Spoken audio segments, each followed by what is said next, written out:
반도체 사이클의 4분기가 저점이었다고 바라보고 있고요. 회복 국면에 들어섰다고 보이고 있어요. 향후에 이게 얼마만큼 주가가 더 갈 거냐, 지속될 수 있느냐라는 부분은 결국엔 수요가 얼만큼 회복되냐가 될 것 같아요. 기대치보단 덜 할 망정 어찌됐든 회복은 확실하다라고 저는 바라보고 있거든요. 반도체라든지 이제 화장품 ODM 그리고 방산 업체들이 있었는데, 최근에 좋게 본 기업 같은 경우에는 바이오, 그러니까 제약업체 중에서 하나 좋게 보이는 기업들이 좀 있더라고요. 중소형 제약회사 중에서 그런 기업이 최근에 좀 하나 보이는 부분이 있어서, 그 기업 같은 경우에는 향후 2, 3년 내에 매출액 이익뿐만 아니라 주가도 한 2배 정도 기대할 수 있지 않을까 하는 기업은 좀 있는 것 같아요.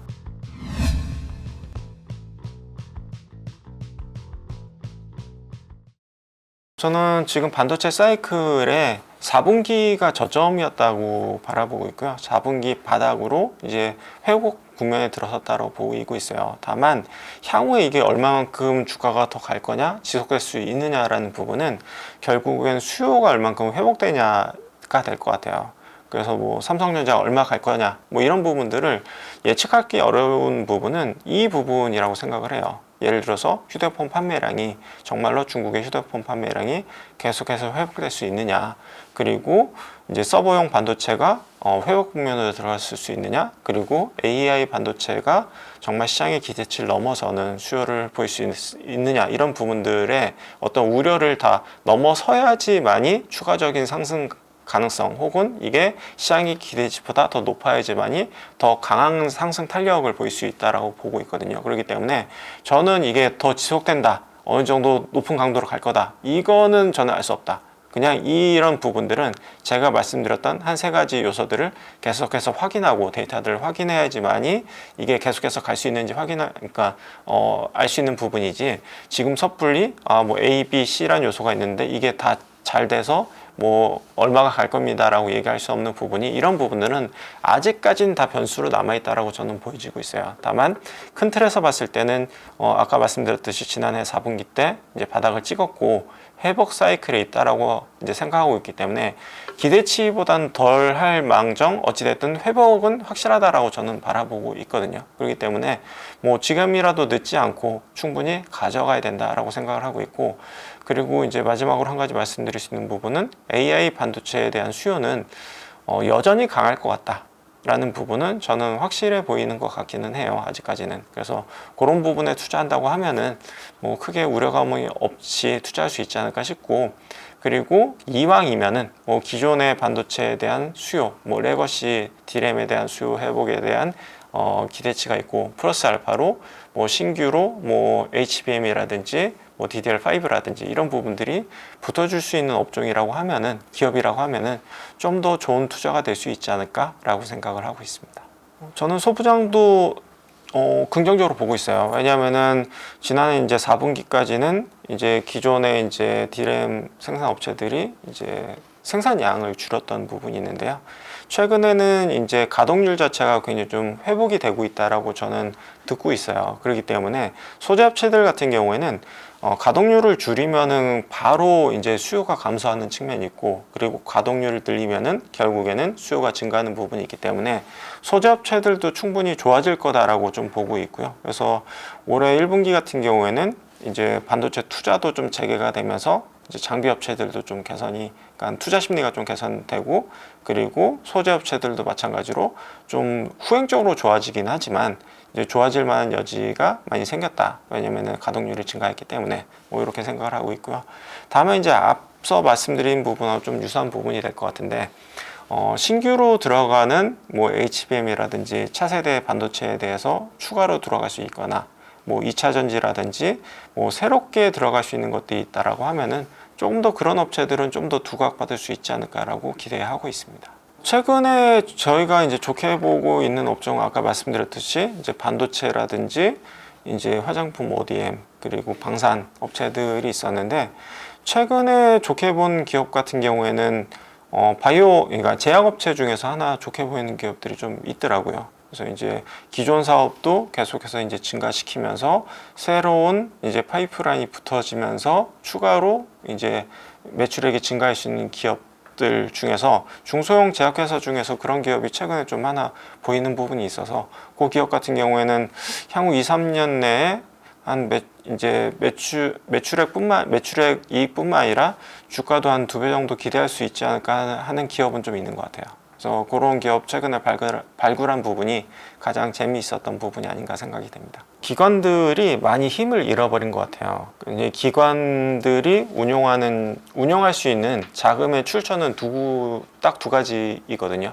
그래서 첫 번째는 연기금, 두 번째는 개인들의 자금이 될 것 같은데요. 일단 연기금 같은 경우에는 추가적으로 국내 포지션을 늘릴 수 있는 연기금은 많지는 않은 것 같아요. 그래서 이제 연기금에 대한 어떤 수요도 거의 이제 정체되어 있는 상황이다라고 보면 될 것 같고요. 그리고 이제 개인들이 펀드에 가입해야지만이 이제 개인들이 자금들이 들어오면서 또 이제 오히려 이제 기관들이 이제 운영할 수 있는 자금이 커지는 측면이 있는데, 그런 부분들도 이제 개인들이 이제 직접 투자에 대부분 나서면서 이제 기관들이 자금이 더 이상 늘어나지 않는 혹은 늘어나기 힘든 부분들이 좀 약간 구조화되는 부분이 좀 있는 것 같아요. 그렇기 때문에 개인들의 힘이 시장에 미치는 힘이 굉장히 좀 커졌고, 이런 추세는 당분간 지속될 수밖에 없지 않을까라고 보는 게 합리적이지 않을까라고 저는 생각을 하고 있습니다. 뭐 일반적으로는 최근에는 한 6월 정도를 좀 많이 보고 있는 것 같아요. 그래서 이제 그 전에 약간의 변수들이 있는 것 같아요. 그러니까 우리나라만 보면은 이제 부동산 PF 문제라든지 뭐 경기 침체 가능성이라든지 이런 부분들이 존재하긴 하지만, 전체적인 큰 틀에서의 어떤 정책은 결국에는 글로벌 금리, 특히나 이제 미국 금리에 따라갈 수밖에 없다고 봤을 때는 그냥 가장 뭐 심플하게 보는 건 한 6월 정도가 되지 않을까라고 생각을 하고 있고요. 다만 더 빨라질 수 있는 거는 경기 침체가 빨리 왔을 때가 되겠죠. 더 빠르거나 강하게 왔을 때가 됐지만, 현재로서는 아직까지는 그런 징후가 명확하게 보이는 부분은 없기 때문에 그냥 노멀하게 봤을 때는 한 6월 정도가 되지 않을까라고 생각하면 될 것 같고요. 그리고 또 한 가지 말씀드리고 싶은 부분은, 이게 금리를 빠르게 인하시키면 다시 인플레를 자극할 수 있는 부분이 있기 때문에 올해 금리를 인하시킨다고 하더라도 뭐 5번, 6번 이렇게 되기는 저는 힘들다고 보고 있거든요. 그래서 뭐 시기 자체는 뭐 한 6월 정도, 그리고 많아야 한 2-3번 정도로 보는 게 합리적이지 않을까라고 저는 생각을 하고 있습니다.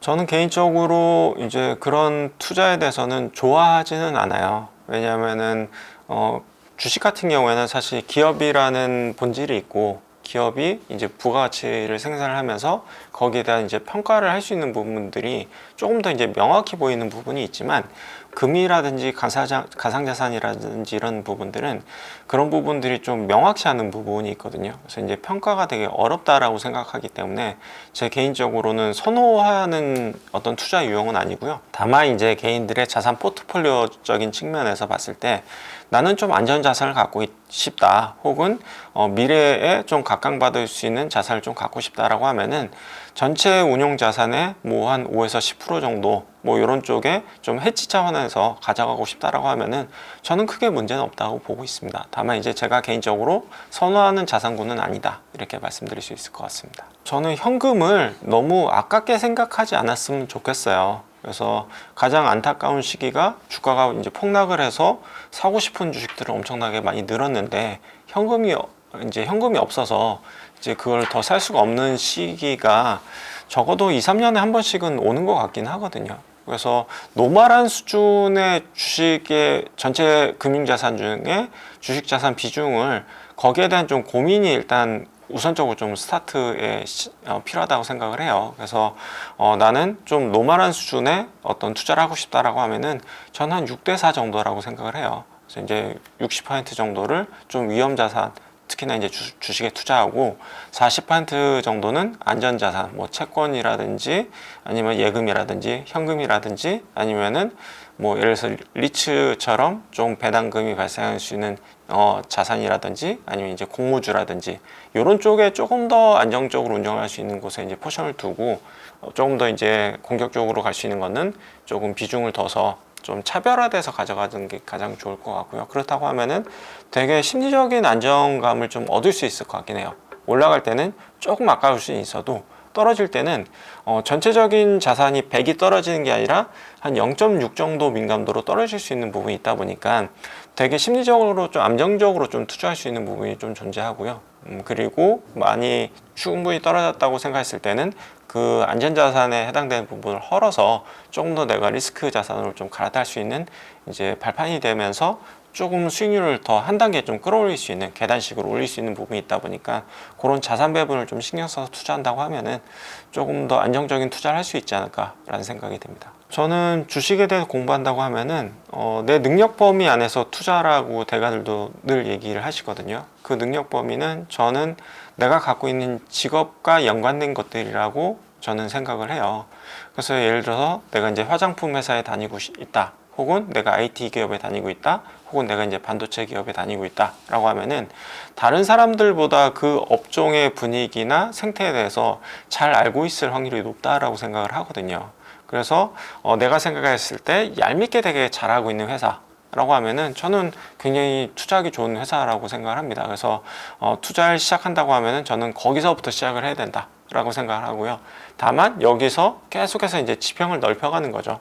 내가 반도체에 대해서 잘 모르지만 내가 굉장히 친한 친구가 반도체에 대해서 굉장히 좀 전문가다라고 하면은 그런 쪽에 이제 귀동량을 들으면서 거기에 대한 지식을 계속해서 이제 높여가는 거죠. 그래서 어느 정도 수준으로 올라섰다라고 하면은 내가 반도체 기업에 투자할 수 있는 부분이 있는 거고요.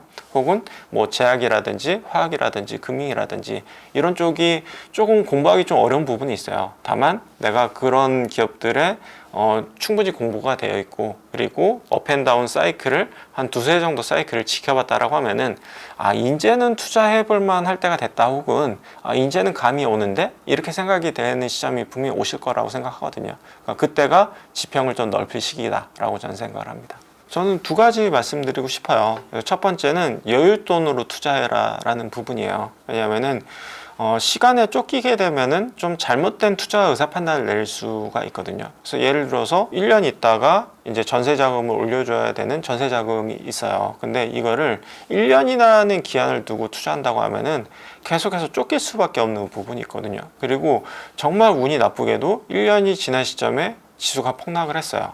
그러면은 정말 울며 겨자 먹기로 팔아야 되는 상황이 발생할 수도 있거든요. 그래서 이런 안정적인 투자를 위해서는 여유 자금을 투자해야 된다는 부분이 저는 첫 번째 가장 중요한 명제라고 생각을 하고요. 두 번째 중요한 명제는 스스로 공부해서 투자할 줄 알아야 된다라는 부분입니다. 그래서 남의 얘기만 들어서는 계속해서 이제 남한테 의존해서 투자할 수밖에 없고요. 그리고 그 투자가 잘 된다고 하더라도 내가 잘해서 투자 성과를 낸 부분이 아니기 때문에 계속해서 끝까지 의존할 수밖에 없어요. 남의 투자 성과가 좋으면 나도 좋고, 남의 투자 성과가 안 좋으면 나도 안 좋고, 이렇게 될 수밖에 없는 부분이 있는데, 이거는 장기적으로 우수한 성과를 낼 수 없다라고 생각을 하거든요. 내 스스로 판단해서 투자를 하고 복귀를 해서 내가 어떤 투자 판단을 잘했는지 혹은 실수했는지, 이런 부분들을 계속해서 발전시켜 나간다고 하면은 아마 투자의 달인이 되어 있지 않을까라는 생각이 들고, 그런 식으로 투자해야지만이 장기적으로 내가 시장에서 충분한 수익을 거둘 수 있다고 생각을 하고 있고요. 그리고 마지막으로는